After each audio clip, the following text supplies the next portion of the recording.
देख सक रहे हैं ये सब हमारे सीनियर स्टूडेंट्स हैं और हम लोग विज्ञान एकेडमी जाहिदोलॉजी को यहाँ पे रिप्रेजेंट कर रहे हैं। और हमने आज गोट फॉर्म पे स्टूडेंट्स को एक बिजनेस ओरिएंटेड और जो साइंस के स्टूडेंट हैं उनको एक अच्छी जानकारी मिलनी चाहिए, डिजीजेज ऑफ गोट्स क्या होती हैं, उनके फूड हैबिट्स क्या होते हैं, तो ये सारी चीज़ें जो हैं तो मल्टीपर्पस ये एक वीडियो होने वाली है। इसमें हमने अपने कुछ सीनियर स्टूडेंट्स को इसमें हमने इंक्लूड किया है और हम लोग सारे साथ मिलके आज सारी चीज़ों को जानेंगे। तो सबसे पहले मैं चाहूँगा कि पहले आपको मैं गोट फॉर्म घुमा देता हूँ। जो है आप देख सकते हैं कि चारों तरफ इन्होंने जो है किस तरह की बैरिकेडिंग की है कि आप देख सकते हैं। आइए हम लोग ओवरव्यू करते हैं। तो यहाँ पे बकरियाँ बंधी, काफ़ी ठंड है, बहुत ज़्यादा ठंड है, हम लोग ठंड के मौसम में आए हुए हैं। तो यहाँ पे काफ़ी बकरियाँ बंधी हुई हैं और यहाँ पे देख सकते हैं आप तरह तरह की बकरियाँ हैं यहाँ पे।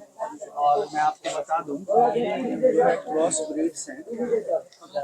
और यहाँ पे खड़ा है हमारा टाइगर ब्रीडर, ये है, इसको तोतापरी हमारा ब्रीडर है और हम लोग जानेंगे कि इसकी क्या नस्ल है। तो अहमद रजा, इसकी ये कौन सी नस्ल का ये ब्रीडर आपने रखा है? सर ये तोतापरी है जो कि राजस्थान में बहुत मशहूर इसको माना जाता है, बड़ी अच्छी नस्ल है ये।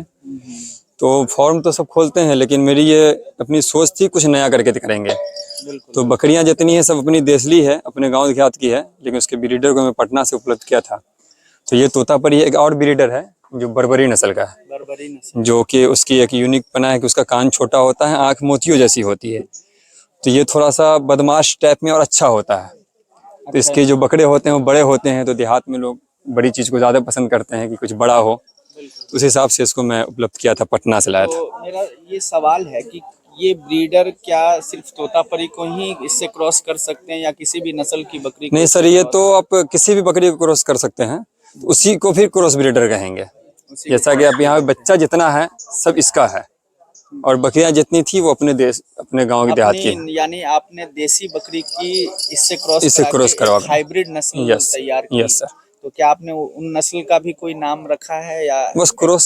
वो देहात में तो क्रॉस ही कहलाएगा। आप कहते हैं, यानी आपने बीमारियों से बकरी कम ग्रसित हो उसके लिए आपने देसी बकरी और ब्रीडर जो है आपने हाइब्रिड तोतापरी नस्ल। ये क्या ये प्योर ब्रीड है?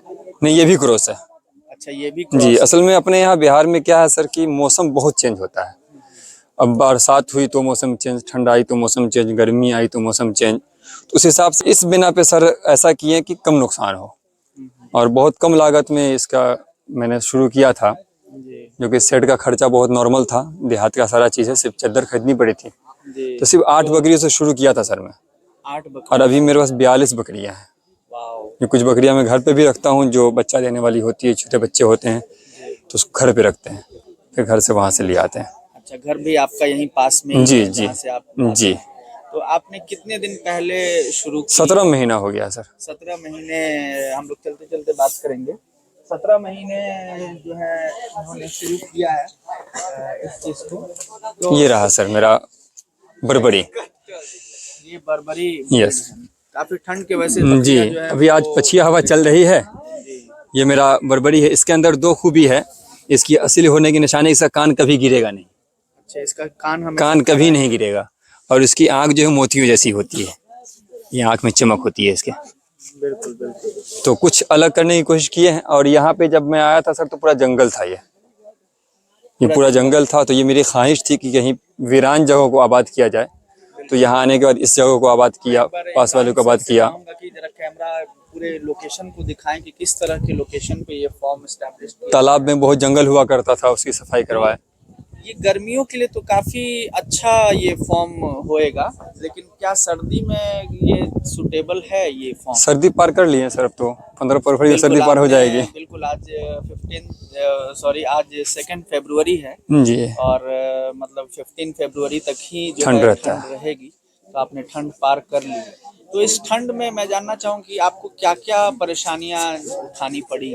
परेशानियाँ यही हुई कि सर जो ओपन रखते थे उसको घेरना पड़ा और हीट के लिए लाइट का इस्तेमाल करना पड़ा, जो कि 500 वाट 1000 वाट के लाइट का इस्तेमाल करके आग का कुछ इंतज़ाम किए और खाने में से कुछ तब्दीलियाँ किए। जैसे खाने में जहाँ पे बाकी के सवाल हम लोग स्टूडेंट्स के सामने करते हैं, तो आइए हम लोग अपने एक बार इधर भी दिखा दें कि किस तरह ये अलग अलग बनाए हुए हैं, ब्रीडर के अलग है, अगर कोई बीमार हो गई तो उसके लिए अलग है। और जो प्लेटफार्म जैसा है जी वो जी बच्चों को कूदने घूमने के लिए, बैठने के लिए बच्चे ज्यादा उछल कूद करते बकरियां हैं, हमेशा ऊपर ही पसंद करती है बैठना, तो इस वजह से जो है बैठने के लिए ऊंची जगह का यहाँ पे इंतजाम किया गया है, जैसा कि हम लोग देख सकते हैं। आइए बाकी ने कैसे डिसाइड किया कि मुझे जो है गोट फार्म करना है, इसमें अच्छा करियर है, आपने क्या क्या आपकी हमेशा घूमने की नजर से आया करता था और इधर सुकून मिला करता था। प्लानिंग किए कुछ फॉर्म यहीं पे डाल देते हैं, तो ये जो चद्दर वाला पार्ट है, इस पार्ट को सिर्फ मैंने एक बार बनाया था। अच्छा, पहले आपने छोटा सा जी, फॉर्म ये 2 पार्ट में है। वो स्टैब्लिश उस टाइम पे 8 बकरियां थी मेरे पास। अच्छा, स्टार्टिंग मात्र आपने जी, 8 बकरी से किए थे और ये 17वां महीना है।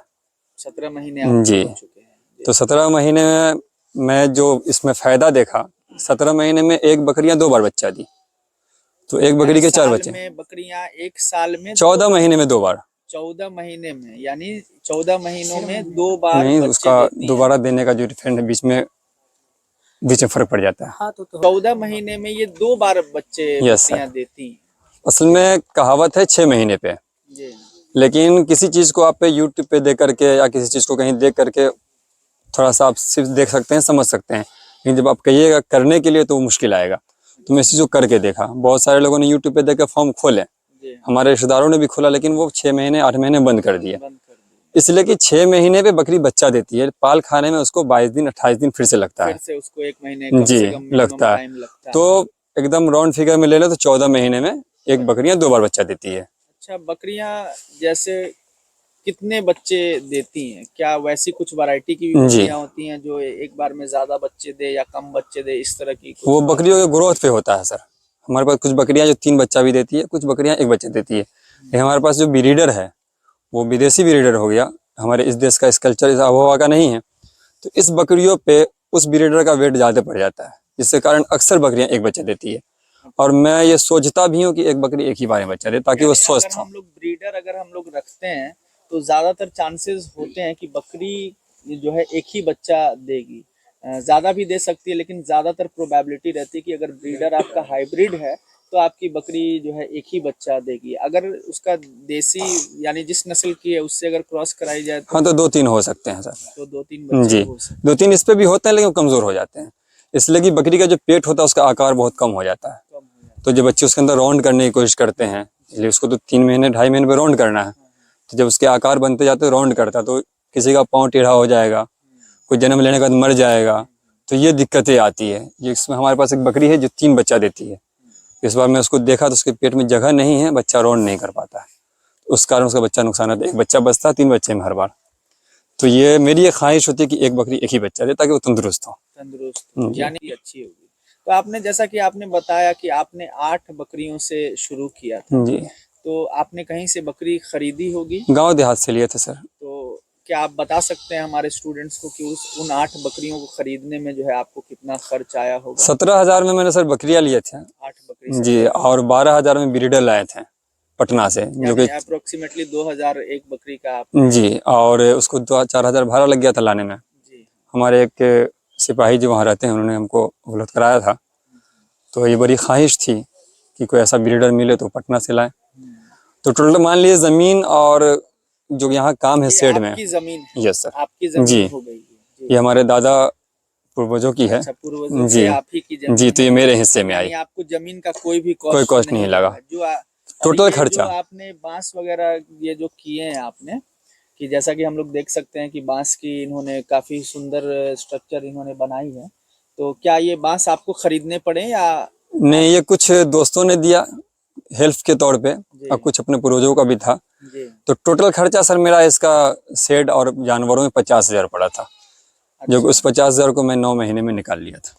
9 मंथ में आपने मेरा पूरा, 50,000 निकाला, यस क्योंकि सर। आपने इस कम बकरियों से भी स्टार्ट जी किया था, उनको बड़ा होने में भी जो है जी, टाइम लगा, तो मतलब 9 महीने में आपने 50,000 वहां से निकाल निकाल लिया। लिया। तो अगर कोई आदमी अपनी जिसके पास जमीन हो और वो इसी तरह का अगर बांस का शेड अगर बनाना चाहे, तो उसको अगर उसके पास बांस नहीं हो यस सर। तो उसको कितना खर्च उसको आ जाएगा? अब बांस तो देहातों में सर 100-150 में एक पीस मिल जाता है। मिल जाता हमको 70 बांस टोटल लगा था अच्छा, इतना काम आपने कर। पूरा कैलकुलेट यस करके सर। रखा है। मैंने आपको बताया कि ये मेरे बचपन के दोस्त हैं और काफ़ी कैलकुलेटेड हैं ये देखिए इन्होंने 17 महीने पहले ये फॉर्म बनाया है, 1.5 साल प्लस हो रहे हैं इनको। तो इन्होंने सारी चीज़ें कैलकुलेट करके रखी है, इसीलिए मैंने कहा कि ना बेस्ट पर्सन यही है। देखिए 70 बांस इन्होंने, तो मान लीजिए अगर 100 रुपए के हिसाब से अगर चलते हैं तो हम तो लोग 7,000 रुपया। 7,000 का यस। बांस होता है। लेबर कॉस्ट वगैरह के बारे में लेबर कॉस्ट में सर 3 दिन लगा था उसको, तो क्षेत्रीय का 1,800 रुपया लिया था वो। अच्छा एक लोहार। 1800 एक ही जी लोहार से आपने जी काम करवाया करवाया। कुछ, और आपने भी जो जरूरत पड़ी हाँ आपने भी हेल्प किया। हेल्प किया आपने, तो सही। और एस्बेस्टस वगैरह की जो आपकी कॉस्टिंग आती है मार्केट में 1800 पर पीस आप ले सकते हैं। 14x8 का ऐसे रहता है एस्बेस्टस, तो आप ले सकते हैं। तो स्टार्टिंग में आपको इसमें क्या परेशानियां आई जो आपने फॉर्म स्टार्टिंग में एस्टैब्लिश परेशानी ये आई सर कि हमारे यहाँ हर 4 महीने पे मौसम तब्दील होते हैं। किया? सैलाब का आना ये इस जगह के लिए खतरे से खाली नहीं, हाँ, लेकिन हम इस लोग जगह पे क्योंकि हम लोग जो है दरभंगा जिला में है, ये उत्तर बिहार में पड़ता है और ये बाढ़ पीड़ित क्षेत्र है। यहाँ हर साल बाढ़ आती ही आती आती है। है। तो सवाल ये है कि बाढ़ में क्या आपके फॉर्म पे पानी चढ़ जाता है? बाढ़ में क्या परेशानियां आपको इसमें सर हम मिट्टी जो करण किए थे इसी हिसाब से किए थे कि पानी इस तरफ से ज़्यादा आता है, जी। तो आहिस्ता आहिस्ता अब जैसे बढ़िया ऊंचाई होगी तो पानी मेरा वहीं तक रुक जाता है, अच्छा, इस पे आ नहीं इस पे पाता। नहीं आ पाता है तो ये। बाढ़ में बकरियों का चारागाह जो है, यानी जो चरने की जगह है, वो काफी कम हो जाती है। फिर आप जी कैसे मैनेज करते उसके हैं? लिए सर चारा इस्तेमाल करते हैं कि जो अपनी ऊंची जगह है उस पर भी पानी नहीं आता है, हम्म, तो उस पर हरियरी हरियरी करते हैं जिसको बरसिंग, जई अच्छा, बरसिंग, जी जई, और सुदान सूडान। एक घास है। सूडान, ये 3 तरह की घास इन्होंने बताई कि बरसिंग, सूडान और जई जो है ये बकरी बहुत शौक से जी खाती है। सॉफ्ट चारा है वो। सॉफ्ट चारा है। बकरियों के मुंह छोटे होते हैं तो आसानी से वो खा लेते हैं, कुछ उसमें भूसे का और चोकर का वो करते हैं। और हमारे यहाँ जो सर सबसे अच्छा है, हमने जो सीखा कि ये काला नमक है जिसको लोग सोदा नमक भी कहते हैं। सोडा नमक भी कहते हैं। तो बकरियां अपने हिसाब से खोल देंगे 3:30-4 बजे, तो अपने हैज से वो अपने अपने से उसको। इससे क्या काला इससे नमक खाने काला से नमक क्या से ये फायदा? बेनिफिट है सर, वो कुछ भी अगर खा लेती है, हाँ, अगर वो औकात से ज़्यादा भी खा ली या कुछ एक्स्ट्रा खा ली, हाँ, कुछ अलग सी चीज़, हाँ। तो उसको चाटने के बाद उसके अंदर वो हजम कर जाता है। वो डाइजेशन में बहुत ही हेल्पफुल होता है। बिल्कुल, जी ये मिनरल सॉल्ट, रॉक सॉल्ट, काला नमक, सेंधा नमक भी इसको बोलते हैं, आपके यहाँ जो बोला जाता हो। अगर आपको मालूम नहीं हो तो आप हमें कमेंट करके बताएं। तो ये काला नमक से इनका डाइजेशन, यानी उन्होंने ज़्यादा भी खा लिया तो पेट खराब होने के नहीं, चांसेस कम रहते हैं। बकरिया का पेट खराब कम होता है, पेट फूलता ज़्यादा है जिसके कारण वो पाजा करना भूल जाती है बकरियाँ। अच्छा। मुंह चलाना, बकरियाँ हमेशा मुंह चलाती है, जब तक वो जागेगी तो मुंह चलाती रहेगी। तो उसका अगर मुंह चलना बंद हो गया तो उसका पेट फूलेगा, और जब पेट फूलेगा तो तरह तरह की बीमारियां होगी। बकरियों में 2 ही चीज़ ख्याल करना पड़ता है, एक सर्दी नहीं हो जो आज मेरी बकरियों को हो गई है, बिल्कुल, बिल्कुल। तो आज पछी हवा चली और हवा लग गई वो हो गई। और दूसरा कि उसका पेट ना फूले। तो पेट फूलने पे है कि आप उसको कवर नहीं कर पाइएगा, बहुत दिक्कत होगी। और सर्दी होगी तो फीवर आने का डर होगा, फीवर आने के तो चांस। फीवर चेक करना थोड़ा टफ होता है बकरियों का। जी, 90 डिग्री तो उसका यूं ही फीवर रहता है, बिल्कुल।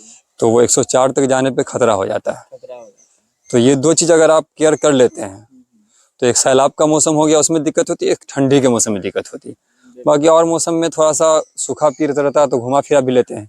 बीमारियों के बारे में, तो सबसे ज़्यादा आपको कब किस तरह की बीमारी में बकरी को आपको ज़्यादा केयर करना पड़ता है और कब चांसेस रहते हैं बचने के? आप कैसे इन चीज़ों को समझते अगर हैं? सर्दियां सर हमारे नज़र में 1 हफ्ते के अंदर आई, और 1 हफ्ता अगर 7 दिन अगर हम उसको देख लें 7 दिन के अंदर, तो उसको हम बचाने की कोशिश कर लेते हैं और वो बच जाती है। दूसरी चीज़ ये पूछना चाह रहा था कि आपने बताया कि ये सूडान, बरसिंग और जई खाती है। उसके अलावा आप सूखे चारे में इनको क्या देते सूखे हैं? चारे में सर मसूर के टाइम में मसूर का भूसा उपलब्ध कर लेते हैं, और अभी गेहूं का सीजन है तो देखे होंगे हम पीछे में उसका अलग से बनाए हुए हैं, तो भूसा स्टॉक कर लेते हैं। अच्छा, भूसा स्टॉक कर जी, लेते और ज़्यादा ग्रोथ होने के लिए, वेट बढ़ने के लिए चने की दाल का इस्तेमाल करते हैं। हैं, चने की दाल। Yes sir. अच्छा, क्या उसके अलावा कोई आप सप्लीमेंट भी देते हैं बकरियों के ग्रोथ के लिए, कुछ अलग से? नहीं, अलग से हम कुछ नहीं देते हैं। अलग से कुछ नहीं, नहीं, पूरे इसमें नेचुरली यह तरीके सर से। कहा गया है कि कम खर्चे में ज़्यादा इनकम। बिल्कुल। तो मेरा अपना यही एक नज़रिया है, कम खर्च करते हैं। तो जैसा कि हम लोग देख सकते हैं और हमने पहले भी बताया कि ये पूरा एकदम नेचुरल इन्वायरमेंट है। बकरियों के चरने की जगह की कोई कमी नहीं है। और जो परेशानी होती है, आप अगर आपके इलाके में बाढ़ नहीं आती है तो आपको कोई भी परेशानी नहीं है नहीं बाढ़ होगी। के मौसम में। बाकी सर्दियों में जो है बकरी को बचाना होगा। बचाना होगा। सर्दी में कौन सी बीमारी उनको ज्यादातर? सर्दी में वही हवा चलने के कारण उसको सर्दी आती है, जो कि नाक से उसके गाढ़ा सा पानी जैसा निकलता है। तो उसके बाद उसमें उसको फीवर आ जाता है। तो जिस जानवर को फीवर आएगा उसकी पूंछ गिर जाती है, अच्छा, एक जानवर को निशानी। फीवर आने से पूंछ पूंछ गिर जाती है, उसका कान बिल्कुल ठंडा हो जाता है। नेचुरली इंसान को फीवर आता है तो हीट होता है इंसान, लेकिन बकरियों का कान ठंडा हो जाता है। तो इस कारण उसको अगर में आता है, और हमारे पास तरकीब है, उसके आले से चेक भी कर लेते हैं फीवर को। फिर हमारे एक डॉक्टर हैं, डॉक्टर समीर झा, वो दरभंगा से आते हैं। तो वो महीने 2 महीने पे ट्रीटमेंट भी करते हैं। जैसे मौसम जा रहा है तो वो अभी कुछ ही देर में आने वाले होंगे, तो आकर के अपने नज़र से देख लेंगे, फिर कुछ दवाइयाँ उपलब्ध कर देंगे। बिल्कुल बिल्कुल। तो कुछ ना कुछ तो दवाइयों का इस्तेमाल करना ही पड़ता है, लेकिन आपको वक्त देना होगा। वक्त देना। Yes sir. तो आपको क्या लगता है कि अब आप 17 महीने आपने बताया आपका एक्सपीरियंस है, तो क्या आप बकरियों की सारी चीज़ों को समझते हैं या अभी भी कुछ सीखना? सीखने का तो सर है कि किसी भी चीज़ का ज्ञान किसी को मुकम्मल नहीं होता है, नहीं होता है। इसलिए कि आप एक टीचर हैं बिल्कुल। और मैं खुद पढ़ाता हूँ जगह जगह। तो ये ज्ञान की जहाँ तक बात है, तो अभी मुझे उसका ऑपरेशन करना नहीं आता है, अच्छा। जो कि ऑपरेशन से भी डिलीवरी होती है जी जी और बकरियों की भी होती है। जी। बाकी सीखने की तो पूरी उम्र है, कुछ ना कुछ तो सीखते ही रहेंगे। अब इसी बकरी से हम पास में सब्जियां भी उगा लेते हैं। अच्छा। जो बकरियां जो गंदगी होती है वो बहुत अच्छे खाद में इस्तेमाल होती है। बिल्कुल बिल्कुल बिल्कुल। तो आप साइड में देखेंगे तो बेहतरीन मेरा आलू भी है अभी। अच्छा। और उसमें कुछ हम सब्जियां डाल दिए हैं, बीज। बिल्कुल बिल्कुल। तो वक्त पे वो भी हो जाएगी, पीछे भी है। यानी तो अच्छी खाद जो है अच्छी खाद आपको तैयार होती है।